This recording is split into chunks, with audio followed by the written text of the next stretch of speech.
What it is ain't exactly clear. There's a man with a gun over there telling me I got to beware. I think it's time we stop. Children, what's that sound? Everybody look what's going down.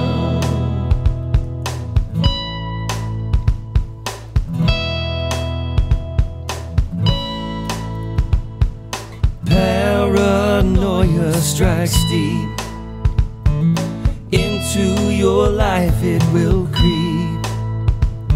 It starts when you're always afraid.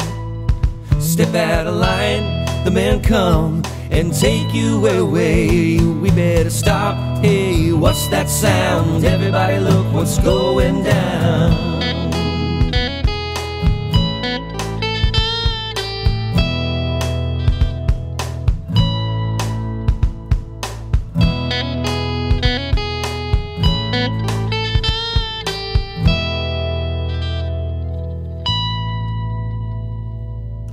Welcome to the Beau Show. As a musician, I always try to find ways to learn how music is affecting politics and culture, or sometimes where events or politics create and inspire music. It can be both affective and reflective, and speak to our mindset. We certainly saw this in the 60s and the Vietnam and Woodstock era. Protest songs are often thought of as counterculture, but now progressive groupthink is the culture du jour, spread by the media, liberals, athletes, musicians, and actors. It's mere conformity. So to be counterculture, you would have to go against this groupthink. To go along with BLM or masks or trans this or that, it's not to be rebellious at all. To rebel would be to swing the pendulum the other way. And in many ways, I think this is what Kanye West was alluding to when he said he wanted to think for himself and not be told how to vote. He was one of the first to really take that kind of stand. And remember, every rapper wanted to be Donald Trump until he became president, and that's just because he was Republican. And you have everyone from Bruce Springsteen to John Bon Jovi and John Legend out there singing at the Obama and Biden inaugurals. Biden even employed Olivia Rodrigo, the young girl who came on the scene with the song Driver's License, to do a PSA for the vaccine. Juvenile, known for his song Back That Thing Up, created a new version called Vax That Thing Up for the vaccine push as well. I find both of those things just surreal, especially because Biden's track record with sniffing kids is it's not very good. The video, as you can see, was rather cringy. And regardless of where you stand on the vaccine, medical freedom is something that is definitely under attack right now. So the fact that they're having to enlist an out-of-work rapper and a teenage wonder is just bizarre. I don't know who on Biden's team spearheaded this, but it comes across so forced. You take someone like Chrissy Teigen, she's annoying enough without working for Biden or being associated with him. So when you see her husband, John Legend, up there crooning out the notes for Biden, it just seems absurd. That is the culture they want. That is the groupthink they expect. Pay no attention to the man behind the curtain. Don't question the origins of the pandemic. Believe every single word from Flip-Flop Fauci. Don't hold Andrew Cuomo accountable for nursing home deaths. And keep re-electing Lori Lightfoot for her wonderful, wonderful work in Chicago. Keep Cuba communist. That kind of stuff. So when I read that Eric Clapton and Van Morrison had released music that was counterculture and non-conformist, I was a bit in shock. They've released two songs that go completely against this groupthink. Clapton and Morrison are two mega stars with mega chops and cred. They're also both British, which makes this even more interesting. The first song, which is written by Morrison and sung by Clapton, is called Stand and Deliver. It's a blues song that is anti-lockdown. Now, the proceeds from this song go to Morrison's Lockdown Financial Hardship Fund. That sounds like a pretty good cause. Actually, rather than sending money to a bunch of Marxists who want to get rid of the nuclear family. Here's a clip from Stand and Deliver. Stand and deliver. You've let them put the fear on you. Stand and deliver, but not a word you heard was true. And if there's nothing you can say, there may be nothing you can do. Do you want to be a free man, or do you want to be a slave? Do you want to be a free man, or do you want to be a slave? Do you want to wear these chains until you're lying in the grave?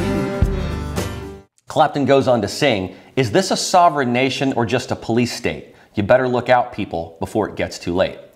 For one thing, I love the blues, okay, because I'm from Memphis, and I've always loved Eric Clapton. So the groove on this song and Clapton's signature Fender Strat, it's always great.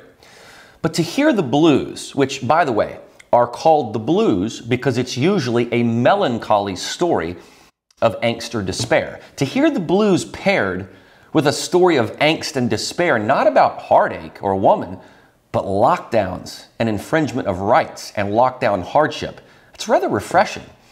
And this song is a call to action. Stand and deliver. Be a free man. Break the chains. And then at the very end of the song, Clapton interjects one last little unexpected zing. He sings, "Dick Turpin wore a mask too." Now, I didn't know who Dick Turpin was, so naturally I had to look this up. Dick Turpin was a highway robber and murderer. So Morrison and Clapton are implying that those who wear masks are not exactly all too virtuous, are they? Now, as of the date of this broadcast, the lyric video for the song has only about 500,000 views. Radio has likely been reluctant to play it. And coupled with two other anti-lockdown songs, Morrison drew the ire of Northern Ireland's health minister, Robin Swan, who referred to the songs as dangerous. Swan said this, quote, "It's actually a smear on all those involved in the public health response to a virus that has taken lives on a massive scale. His words will give great comfort to the conspiracy theorist, the tinfoil hat brigade, who crusade against masks and vaccines and think this is all a huge global plot to remove freedoms," end quote. Think about that. Here's the health minister in Ireland, mind you, not even here in the US, where we have seen the unraveling of Anthony Fauci. And he's criticizing an artist for being, well, artistic, but also realistic.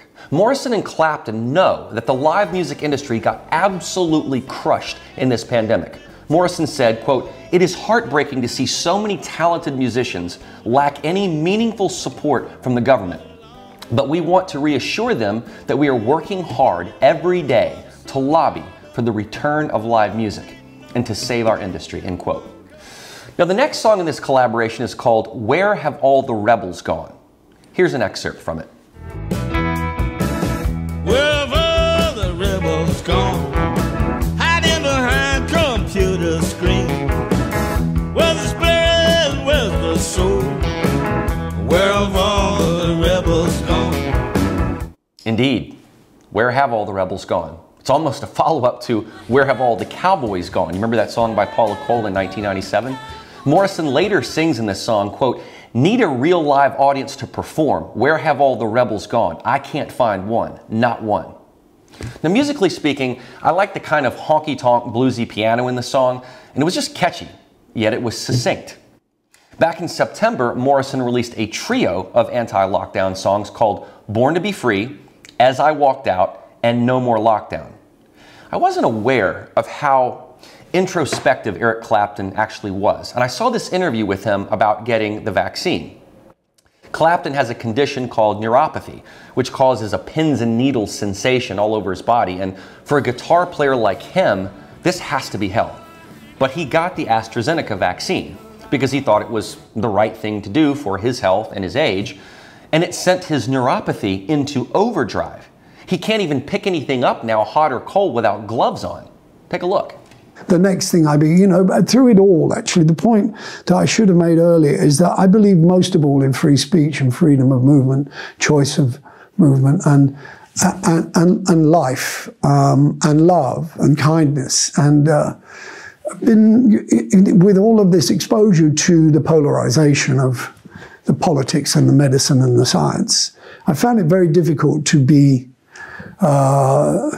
neutral, because I've seen scorn and contempt from both sides, and I get caught in the crossfire a lot. But I don't really feel educated enough to know enough about either of these areas. So I'm talking today on behalf of people like me who may be lost, maybe need to hear someone talk about it from a human point of view without condemnation. And I have, when I come to work, I need to know, for instance, whether I'm playing to a welcome audience or a discriminated audience. I can't play to people that only have vaccine passports. I can't play to people that only follow, that are anti-vaccination. There has to be a way to bring people together. I believe music can do that. Clapton talked about his admiration for Van Morrison's fearlessness, but also the extreme flack he received just for singing these songs of Morrison's. He also talked about the fear that media can put in people. Have a look. And I would love to be fearless, but I'm not. I'm really, I've caught this anxiety syndrome. I have it bad, and I don't have it as bad as I had maybe 2 or 3 weeks ago when I was devoutly following the 6 o'clock and the 10 o'clock news or talk radio, or trying to find someone who's speaking a language that I can identify with. But now I've stopped watching TV. One of the cartoons was a little drawing of a guy interviewing 2 Quakers and saying, how come none of your community has got COVID? And they said, well, we don't watch TV. It's so true, man. There's so much of the sickness is in our heads now. This reminds me so much of when I heard James O'Keefe of Project Veritas speak last week, in which he talked about the undercover expose his team did on Charlie Chester of CNN. Chester admits that fear was driving CNN's ratings and was encouraging the death count from COVID to go up so that CNN would perform better in the ratings. Is that not sick? And then Clapton goes even a step further as he mentions his reading of 1984 by George Orwell and the ethnic minorities that were being used as props. That's where it steps into sadism for me, the photographs of the people on buses with masks on saying, don't let their sacrifice be in vain. Phew, that's bad, that's bad. It's very dark, it's very dark. It's victimization is what it is. I was reading 1984 all through this, and there's something he says, how do you have full control over people? And he said, fear. And he said, no, not fear, suffering is how you get full control over people. And that's what it's come to. Clapton is onto something here. Suffering being used to manipulate and control. So what did Clapton do? Well, now he will not perform any concert if attendees are required to be vaccinated. He views this as a discriminatory rule that Boris Johnson and the UK have instated. And this speaks to why he's doing it. And I thought this was interesting. Take a look. I tell you, the best bit about it for me is that I might be becoming a nuisance for those guys. I'd love to be an annoyance to some of them. Let's sit around that table. That would give me tremendous satisfaction. But my greatest fear is what will happen to my kids. I don't want to lose their trust and love, How refreshing is that? He's balancing his love for his kids and not wanting to lose their affection, but he wants to be a nuisance to the G7 table. This interview was just fascinating to me, and I encourage you to watch it all in full, because to see a musician like Eric Clapton speak so candidly was a breath of fresh air. He also says his phone doesn't ring much anymore. He doesn't get many emails. Think about that. The musical community won't reach out to Eric freaking Clapton. That's a disgrace. I'd sacrifice a lot just to play with this guy. He's one of the best to have ever held a guitar. but he's also smart enough to recognize propaganda and the way they have made all of us feel responsible for someone else's demise if we don't go along with their narrative, that we would be murderers. That's a powerful guilt trip and a manipulative tool. But look at Clapton. He has an autoimmune disease that got put into hyperdrive because of the AstraZeneca vaccine. Mind you, one that was developed by Oxford University, which Clapton thought he could trust. It is powerful and also compassionate that Clapton could use his platform and his voice and his music to speak about freedom of speech and medical freedom. Sadly, he's in the UK, which is even far worse than the US, but the media's MO has been the same. And undercovering CNN has proved that. Van Morrison and Eric Clapton are gifted musicians who have had enough. And they know that people don't speak out because of fear of retribution, the shaming, the virtue signaling. It's absurd. Now I want to shift to the story of another musician by the name of Aaron Lewis. He was formerly of the band Stained. He released a song just before July 4th called Am I the Only One?, which is about being the only one left who wants to fly his American flag and respect our soldiers' sacrifice. In response, music critic Bob Lefsetz wrote the following, quote, "It's heinous. This middle-class right-wing wanker has recorded a song that should have been played at CPAC in between speeches by nitwits like Lauren Boebert saying to refuse the Fauci ouchie," end quote. Now, I have read many of Lefsetz's critiques. In fact, I had an email exchange with him years ago when I lived in LA.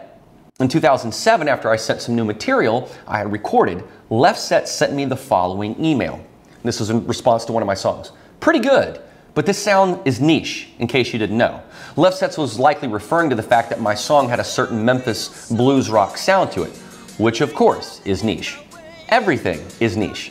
But I wanted him to digress a little more, and so then I received this, quote, "Send me one more email about your career and I'm going to tell everybody you suck," end quote. Ah, a threat from Mr. Lefsetz.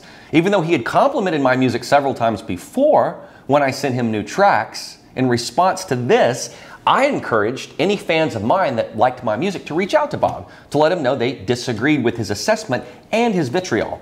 And that's when it got even weirder. He became so upset with my fans emailing him that he told me, quote, "This is not fair. I am not encroaching upon your career. Don't encroach on mine," end quote. Well, that's not true. This is, by the way, after I offered to speak with him on the phone about it, politely, which he scoffed at, and I invited him to my shows. I give all of this as a backdrop to Lefsetz because he's just a critic who happened to think I was pretty good until he threatened me, which was very odd.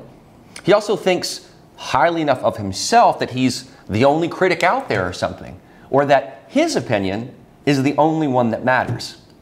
So Bob Lefsetz posted this about Aaron Lewis and his record label, which is owned by Scott Borchetta. This is what he says, quote, "Why does the Valerie Music Company release such crap? Come on, Scott Borchetta. David Geffen dropped the Ghetto Boys over their odious lyrics, and now you're marketing this junk. You see, Geffen made billions, and they all want that money too. Come on, Scott. Get your head out of your rear end," end quote. Borchetta responded. He said this, quote, "Firstly, I believe in the First Amendment.